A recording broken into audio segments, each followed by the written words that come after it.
अभी हम भेंट द्वारका की तरफ जा रहे हैं। भेंट द्वारका को शंखो द्वार भी कहते हैं।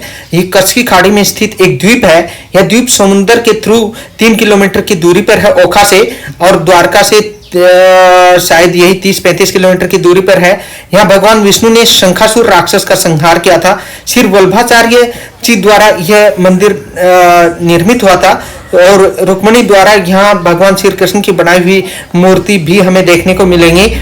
भगवान कृष्ण के दोस्त सुदामा ने उन्हें चावल भेंट यहीं पे किए थे, और यहाँ आने वाले श्रद्धालु एक धार्मिक परंपरा के तौर पे ब्राह्मणों के लिए चावल दान में देते हैं। इस मंदिर में कृष्ण और सुदामा की प्रतिमाओं की पूजा होती है। मान्यता है कि द्वारका धाम का पूरा फल तभी मिलता है जब हम द्वारका भेंट की यात्रा कर लेते हैं। Very good morning. द्वारकाधीश के दर्शन के पश्चात हम पहुंच चुके हैं द्वारका भेंट, जहाँ पे भगवान श्री कृष्ण के महल हैं, जहाँ वो विश्राम करते थे, जहाँ उनकी रानियां रहती थी, और जो उनका प्रशासन था वो द्वारका में था, हेडक्वार्टर था। और यहीं जैसा आप बिल्कुल एक ऐसा फ्लाईओवर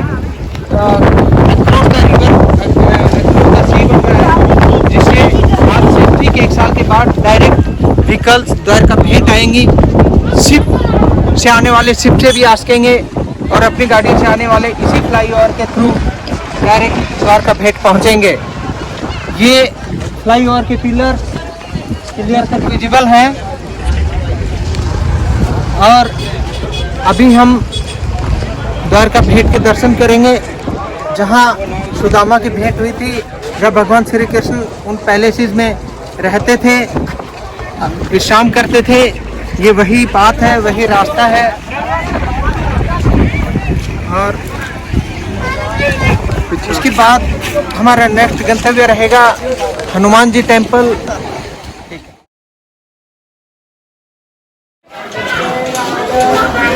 अभी हम भेंट द्वारका के मंदिरों में प्रवेश कर रहे हैं।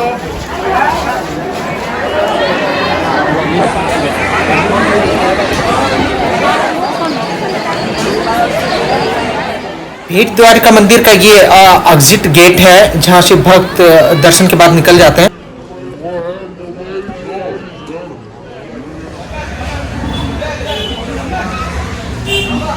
भेंट द्वारका के हम दर्शन कर चुके हैं। मोबाइल्स गेट पे ही जमा हो जाते हैं, तो अंदर का हम कुछ भी दिखा नहीं पाएंगे, लेकिन अंदर बहुत ही रमणीय है। भगवान और सुदामा की भेंट है, भगवान की पटरानियाँ हैं, पूरा महल है, 2 मंजिल नुमा है। कुछ पार्ट में रिनोवेशन चल रहा है, जिसके लिए डोनेशन भी चलता है, डोनेट कर सकते हैं। एक बड़ा डोनेशन रूम है, जिसमें यहाँ के पंडित लोग कहते हैं कि हम 7,000 यहाँ पे मुस्लिम हैं, 3,000 ब्राह्मण हैं, हमारे खाने पीने के लिए यहाँ पे दान दे दो और कुछ चावल की प्रसाद लेके जाओ। और वो काफ़ी सुंदर लगा। हमें कुछ दान दप्पड़ भी करना चाहिए। जीर्णोद्धार वाला दान मुझे सबसे अच्छा लगा, कि यहाँ कुछ रिनोवेशन का जो काम हो रहा है बेटरमेंट के लिए है, अच्छा सौंदर्यकरण के लिए है। और ये दूसरा गेट है जो इस टापू की तरफ निकलता है, इस गांव की भेंट द्वारका गांव की तरफ निकलता है। मैं वहीं खड़ा हुआ हूँ अभी, आप ये गलियाँ देख सकते हैं। अभी ऊपर चढ़ते हुए मैं बाहर का दृश्य आप देख पाएंगे मेरे साथ। जैसे ये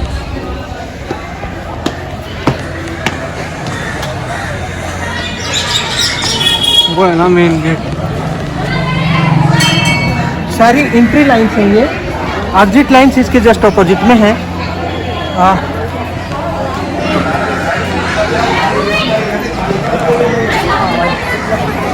जिन भक्तों को यहाँ पेट पूजा करनी होती है, उसके लिए यहाँ फ्री भोजनालय की सुविधा भी उपलब्ध है।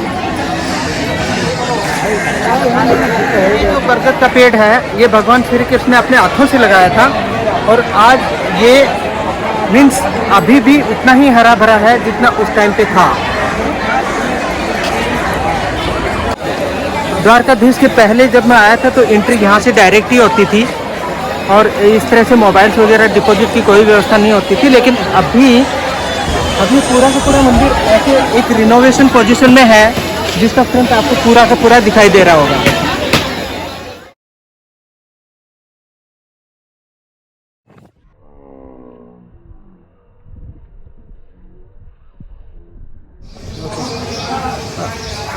अभी हम हनुमान मंदिर पहुंच गए हैं। ये मकर हनुमान जी हैं और यहीं पे उनके बेटे मकर हैं। जैसा मंदिर में अंदर हम दिखाया जाएगा आपको। अंदर मकर राइट साइड में है और हनुमान जी लेफ्ट साइड में है। इसमें कहना है कि हनुमान जी हर साल अपने एक चावल के दाने जितने छोटे होते जाते हैं और मकर उतने ही बड़े होते जाते हैं। और एक दिन वो पाताल लोक की तरफ जा रहे हैं हनुमान जी और मकर आकाश लोक की तरफ जा रहे हैं। तो ये वही मंदिर है जहाँ पे मकर का जन्म हुआ था। एक मगरमच्छ है और बहुत ही फेमस मंदिर है। द्वारका भेट से 4 किलोमीटर की दूरी पे है, जस्ट दूसरे एंड पे है।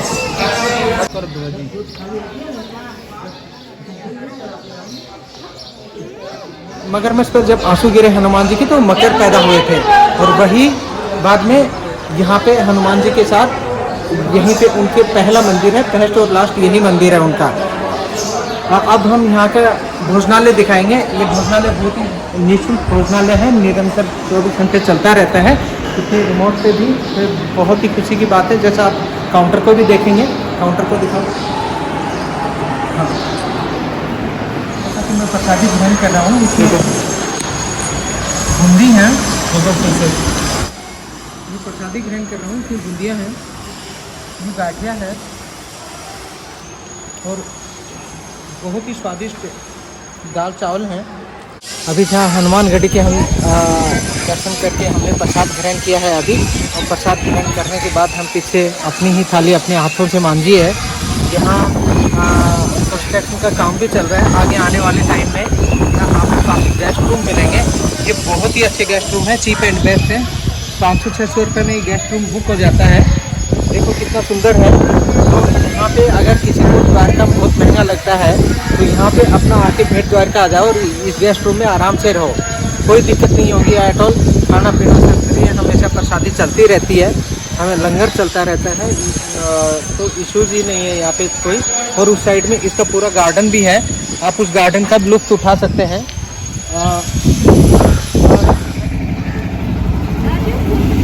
बड़ी खुशी की बात है कि पानी की कीमत तो पानी की कीमत है। हनुमान जी भी अपने पूल में नहाते थे।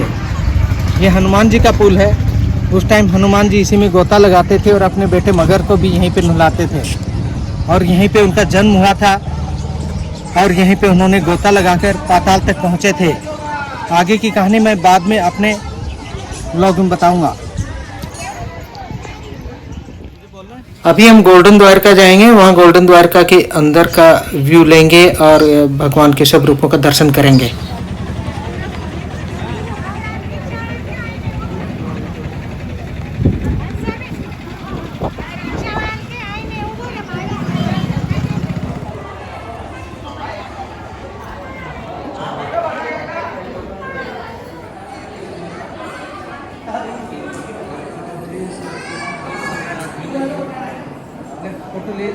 ये भव्य महालक्ष्मी जी, श्री गणेश जी और महासरस्वती माता जी, उनका बहुत ही औंधा मंदिर है। इसमें सभी देवी देवताओं की सभी प्रतिमाएं आपको देखने को मिलेंगी। एक बहुत ही बड़ी ये गैलरी का भी रूप ले चुका है अब ये सुनहरा मंदिर। अभी हम द्वारका के गोल्डन टेम्पल में पहुँचे हैं। ये वही सोने की नगरी कही जाती है और ये वही टेम्पल है जिसको हम बताते हैं और कहते हैं। जैसा हमने सुना है, आप इसको छत देखिए, कितनी सुनहरी छत है इसकी। सभी पे जय श्री राधे, जय श्री कृष्ण, जय श्री राधे, जय श्री कृष्ण। और यहाँ सोने के पिलर देखने को मिलते हैं। कितने प्लेटिंग है ये तो।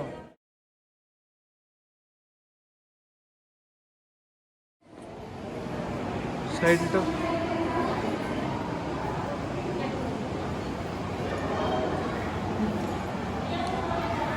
ठीक है।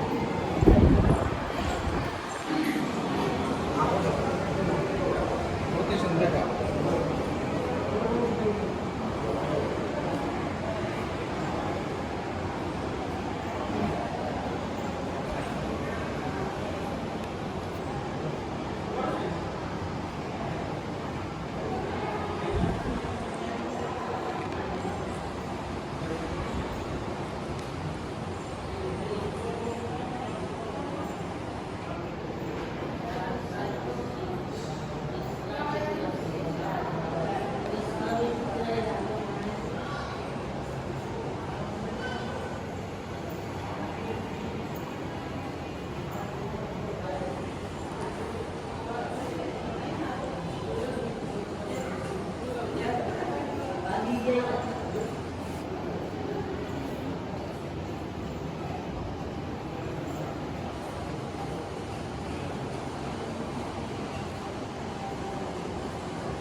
सांदीपनी आश्रम।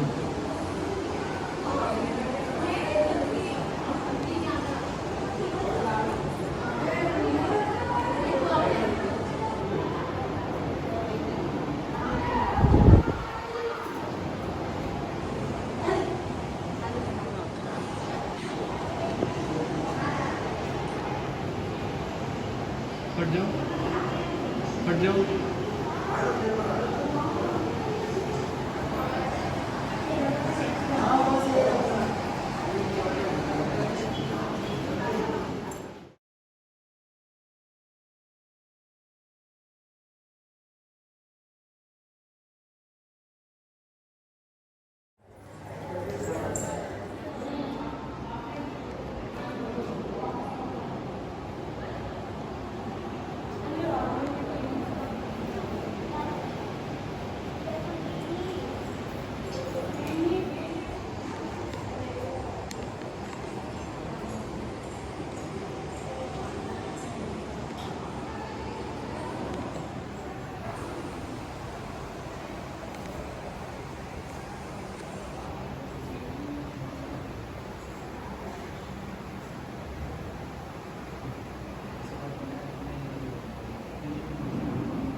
द्वारका भेट को कनेक्ट करने वाला ये जो पुल है ये एकदम फ्लाईओवर की शेप में होगा। तो बहुत ही लंबे चौड़े पिलर्स हैं जिनके बीच से शिप्स की पासिंग होगी।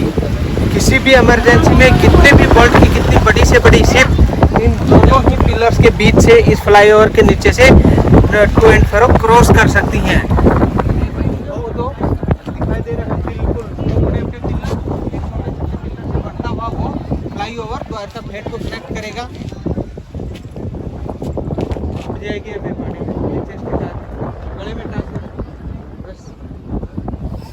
दोस्तों अभी हम गोपी तालाब पहुंच चुके हैं। यह द्वारका से 13 मील की दूरी पर है और नागेश्वर धाम से जस्ट 5-6 किलोमीटर की दूरी पे है। यहाँ आसपास की मिट्टी बिल्कुल पीली है और तालाब के अंदर भी पीली मिट्टी ही निकलती है जिसको हम गोपी चंदन कहते हैं। यहाँ वह दिव्य मंदिर व तालाब है जहाँ गोपियों ने भगवान श्री कृष्ण के साथ अंतिम रास लीला का प्रदर्शन किया था। इसी जगह पे जब कृष्ण ने अपनी राजधानी द्वारका में स्थानांतरण कर दी थी तो गोपियां अलगाव को सह नहीं कर पाई थी और अंतिम बार उनसे मिलने के लिए द्वारका आई थी और शरद पूर्णिमा को अपना रास भी रचाया था। लेकिन भगवान श्री कृष्ण ने अर्जुन को उनके साथ जाने के लिए कहा था कि तुम इनकी रक्षा करना और इनको द्वारका भेंट पहुंचा दो।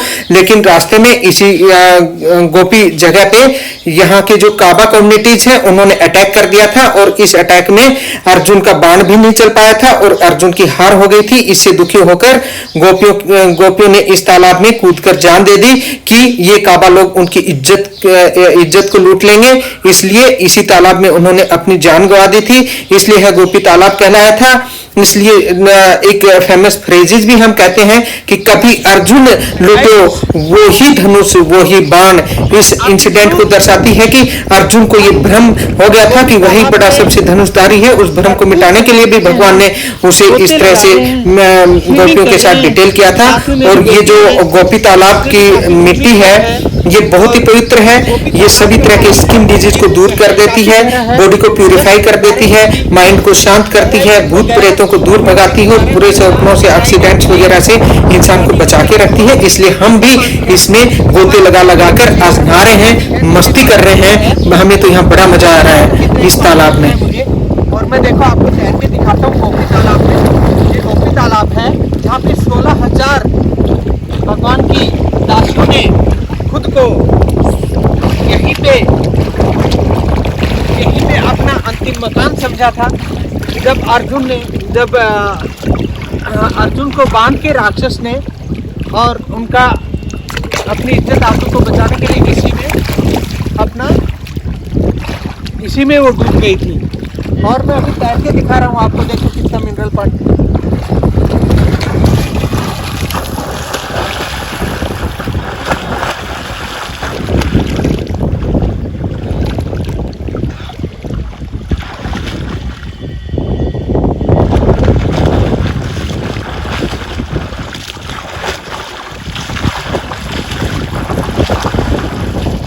अभी मैंने पूरा चंदन का एक पत्थर निकाला, गोपी चंदन का पत्थर निकाला, उसको मैंने घिसा और अपने फेस से लगाया।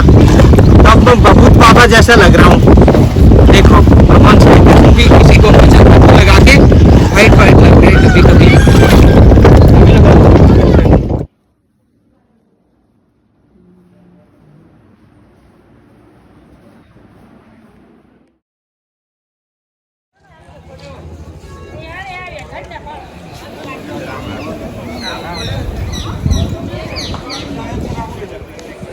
गोपी तालाब के बाद नागेश्वर महादेव पहुंच चुके हैं।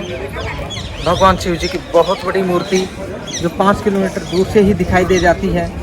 ये इंडिकेशन है कि हम नागेश्वर टेंपल के बहुत ही पास में हैं। और नागेश्वर महादेव एक हमारे द्वादश शिवलिंगों में से एक हैं और बहुत ही अति प्राचीन है। ये असली शिवलिंग हमें मंदिर के अंदर देखने को मिलेगी और भगवान शिव जी के दर्शन हमें बाहर हो रहे हैं। चलिए अब हम भगवान शिव के दर्शन के लिए नागेश्वर महादेव के दर्शन के लिए मंदिर के अंदर प्रवेश करते हैं। आइए।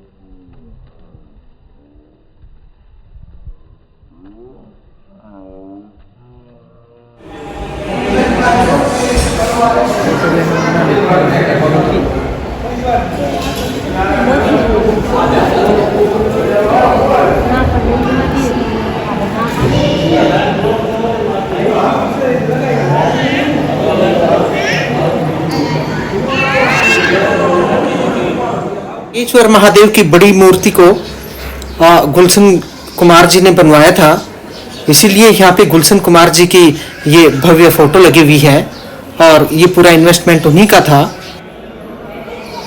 देवी पार्वती की प्रतिमा यहाँ देवी पार्वती की नागेश्वरी के रूप में पूजा की जाती है।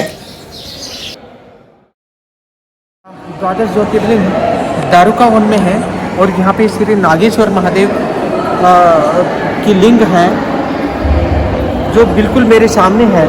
लिंग बिल्कुल सामने है, पीछे उनका त्रिशूल है जहाँ पे श्री बड़ी माता मंदिर, श्री राम मंदिर, छोटी बाजार छिंदवाड़ा की तरफ से उन्होंने ये बड़ी मूर्ति बनवाई हुई है। ये त्रिशूल है भगवान का। नागेश्वर में भगवान शंकर की नाग रूप से और देवी पार्वती की नागिन रूप से पूजा होती है, इसलिए गंगाजल के अभिषेक के साथ नागेश्वर में नाग नागिन का जोड़ा चढ़ाने का बड़ा महत्व है। और इसी के साथ हम इस नागेश्वर महादेव को प्रणाम करते हैं। जय नागेश्वर। अभी हम नागेश्वर महादेव से विदा लेने वाले हैं, तो हम नागेश्वर महादेव को बारंबार प्रणाम करते हैं। प्रणाम नागेश्वर महादेव, प्रणाम शिवजी भगवान। ओम नमः शिवाय, ओम नमः शिवाय, बम बम भोले, बम बम भोले, बम बम भोले, ओम नमः शिवाय। महंत जी ने हमें बताया कि सुप्रिया नाम का शिव भक्त था। दारुक राक्षस ने उसे आक्रमण कर कर अपनी कैद में ले लिया था और उन्हीं ने यह शिवलिंग की स्थापना की थी। उन्होंने शिव जी की पूजा करके दूसरे कैदियों को भी छुड़वा दिया था और दारुक की पत्नी पार्वती की भक्त बन गई थी और उन्हीं के नाम पे इसका दारुक वन नाम दिया गया।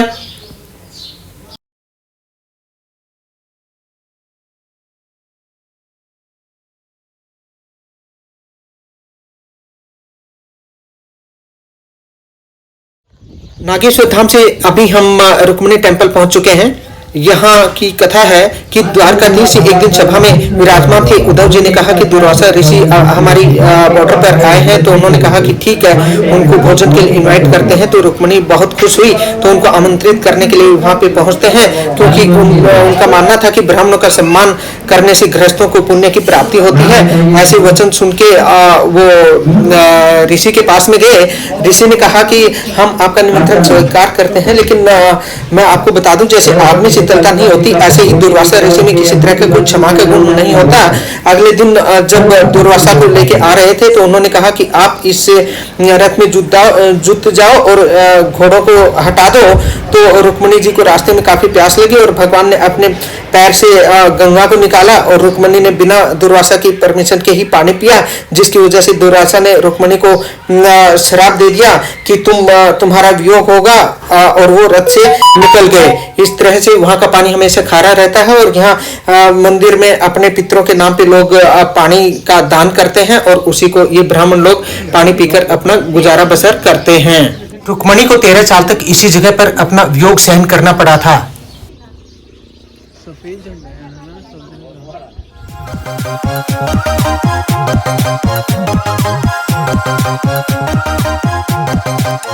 सफेद।